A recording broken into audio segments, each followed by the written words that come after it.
قیاس سرائیاں، کنٹروورسیز، بہت ساری باتیں، اس کا ملزم کہاں گیا، کیسے ہوا، کچھ بھی تاحال پتہ نہیں چلا۔ اس دوران کا یہ مقدمہ ہے۔ اب عمران خان کے وکیل نے کہا، جو علی ظفر ہیں بیرسٹر، انہوں نے کہا کہ عمران خان کی ٹانگ میں گولی لگی تھی، عمران خان زخمی ہونے کے باعث اس مقدمے میں پیش نہیں ہو سکے تھے، جس پر علی ظفر نے مزید کہا کہ ٹرائل کورٹ نے عمران خان کی عدم پیروی پر ان کا حق دفاع ختم کر دیا، اب مقدمے میں گواہیاں ریکارڈ ہو رہی ہیں۔ اس کے علاوہ جسٹس عائشہ ملک نے یہ استفسار کیا کہ یہ مقدمہ کتنے ارب ہرجانے کا تھا، یا کتنے ارب ہرجانے کا شہباز شریف نے عمران خان کے خلاف دعویٰ کیا تھا۔ تو ٹرائل جسٹس عائشہ ملک نے مزید کہا کہ علی ظفر نے عائشہ ملک صاحبہ کے اس سوال پر جواب دیا کہ کتنے ارب کا یہ ہرجانہ تھا، تو انہوں نے کہا کہ 10 ارب روپے کا شہباز شریف کی جانب سے عمران خان کے خلاف حق عزت کا دعویٰ کیا گیا تھا۔ اب جسٹس عائشہ ملک نے کہا کہ ٹرائل کورٹ نے حق دفاع ختم کرنے سے پہلے 2 تاریخوں پر عمران خان کا زخمی ہونا تسلیم کیا، یعنی اسی بنیاد پر، یعنی اسی ٹرائل کورٹ نے 2 دفعہ عمران خان کے کا جو معاملہ ہے تاریخیں ملتوی کرنے کے معاملے پر سماعت ملتوی کی اسی کے لیے کی کیونکہ عمران خان زخمی ہے۔ پھر کہا کہ زخمی ہونا تسلیم کرنے کے بعد حق دفاع ختم کیسے کیا جا سکتا ہے۔ شہباز شریف نے عمران خان کے خلاف 10 ارب روپے کا ہرجانے کا دعویٰ کیا تھا، ٹرائل کورٹ نے عمران خان کا حق دفاع ختم کیا تھا۔ اب اس کیس کا تھوڑا سا پس منظر بھی آپ کے سامنے رکھتا ہوں،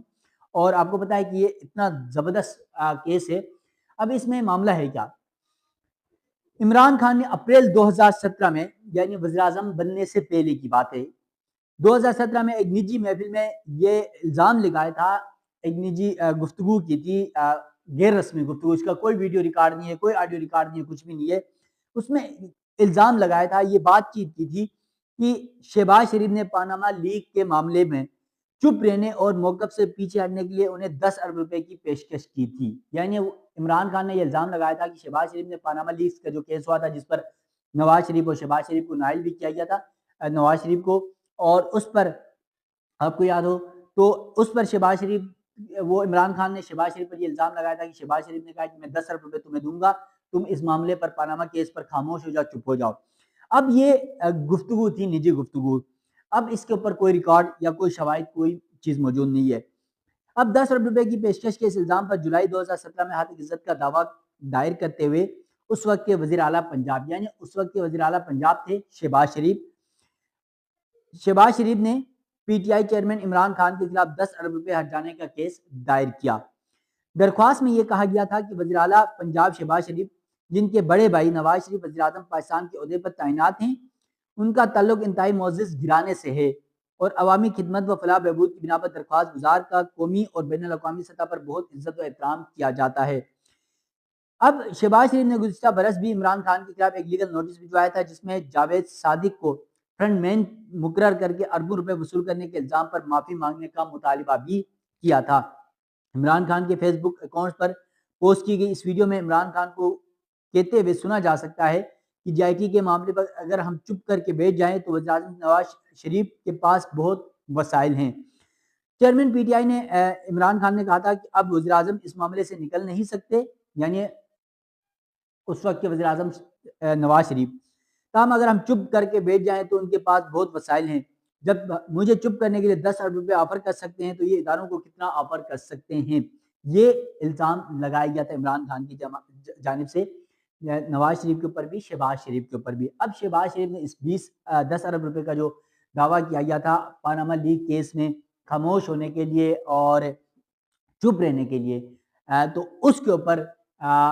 جو ہے اس کا کیونکہ ریکارڈ کچھ نہیں ہے، کیونکہ ایک نجی گفتگو کے کہا جا رہا ہے کہ شاید کہیں کسی لوگوں کے سامنے بیٹھ کے عمران خان نے اس طرح کی کوئی بات کی تھی کہ شہباز شریف نے جب وزیر اعلیٰ پنجاب تھے تو یہ 10 ارب روپے کا کیا آفر کی تھی کہ آپ چپ رہیں، میں تمہیں 10 ارب روپے دوں گا، پاناما لیک پر آپ شور شرابہ، بیز مباحثہ، پریس کانفرنسیں اور میڈیا ٹاکس نہ کریں، یہ الزام لگایا گیا تھا۔ لیکن وہ اس کا ریکارڈ کچھ بھی موجود نہیں ہے کہ کیا عمران خان نے یہ باتیں کی۔ اب اس کے اوپر شہباز شریف اس وقت کے وزیر اعلیٰ پنجاب تھے، انہوں نے حق عزت کا دعویٰ دائر کیا، وہ کیس ٹرائل کورٹ میں ابھی بھی چل رہا ہے، اور اس کیس میں ٹرائل کورٹ میں عمران خان پیش نہیں ہوئے، کیونکہ اس وقت عمران خان کو آپ کو یاد ہو تو بعد میں عمران خان کی یہ کیس جب چل رہا تھا تو عمران خان کی ٹانگ میں گولی لگی تھی، آپ کو یاد ہو، گجرانوالہ کی کہیں پر، تو اس دوران وہ عدالت میں پیش نہیں ہوا ہے۔ اور 2-3 دفعہ التوا بھی مانگا گیا. اب جب وہ پیش نہیں ہوئے زخمی ہونے کی وجہ سے تو ان کا جو حق دفاع تھا وہ ختم کیا گیا تھا, ایک طرفہ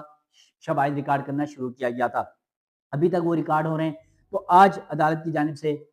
جو ٹرائل کورٹ میں شواہد ریکارڈ کرنے کا پروسیجر ہے وہ روک دیا گیا ہے. یہ عمران خان کو سپریم کورٹ سے بڑا ریلیف ہے, اور بڑے عرصے بعد وہ بھی ان کی اپنی چہتی جج جو عام تاثر ہے جسٹس عائشہ ملک صاحبہ کے اوپر یہ الزام, کیونکہ ہمارے یہاں پر ایک ہمیشہ لگتا رہتا ہے ججز پہ کہ یہ جج اس فیور پہ ہے, یہ جج اس سائڈ پہ ہے, یہ جج حکومت کو فیور کرتا ہے, یہ جج اپوزیشن کو فیور کرتا ہے, یہ نواز شریف کو فیور کرتا ہے, یہ عمران خان کو فیور کرتا ہے. اس طرح کی کنٹروورسیز باتیں موجود ہیں. تو اس بنیاد پر میں کہہ رہا ہوں تو جسٹس عائشہ ملک صاحبہ ایک اس مخالف گروپ کا حصہ بھی رہے ہیں جو سابق چیف جسٹس قاضی فائز عیسیٰ کے مخالف گروپ عمر عطا بندیال گروپ کا حصہ رہی ہیں وہ. اس کے بعد منصور شاہ صاحب گروپ کا حصہ, اطہر من اللہ گروپ کا حصہ, منیر ملک جو ہے ان کا جسٹس منیب اختر گروپ کا حصہ رہی ہیں. تو اس لیے ان کے حوالے سے یہ تاثر ہے کہ وہ حکومت کے اگینسٹ ہے. تو آج وہ بینچ کی سربراہ تھی تو انہوں نے یہ بڑا ریلیف عمران خان کو دیا. تو اب دیکھتے ہیں یہ کہ سماعت غیر معینہ مدت تک ملتوی کی گئی ہے. اگلی سماعت میں وزیر اعظم شہباز شریف کی جانب سے حتک عزت دعویٰ کے اس کیس میں نوٹس جاری کیا گیا, ان سے جواب طلب کیا گیا ہے. وہ اپنے وکیل کے ذریعے کیا جواب جمع کراتے ہیں, ان کے وکیل کیا موقف اختیار کرتا ہے. اگلی سماعت میں نوٹس پر تعمیل ہوگی تو اس کے بعد سپریم کورٹ میں ایک بار پھر مجمع لگے گا جسٹس عائشہ ملک کی عدالت میں. تو دیکھتے ہیں کیا کچھ ہوگا. اس حوالے سے مزید جو بھی اپڈیٹ ہوں گی وہ بھی آپ ناظرین کے سامنے رکھوں گا, اور ساتھ ساتھ ملک کی عدلیہ سے یا پھر سیاسی میدانوں میں ہونے والے ڈیولپمنٹس بھی آپ ناظرین کے سامنے وقت رکھتا رہوں گا. مجھے دیجیے گا اجازت. اللہ حافظ.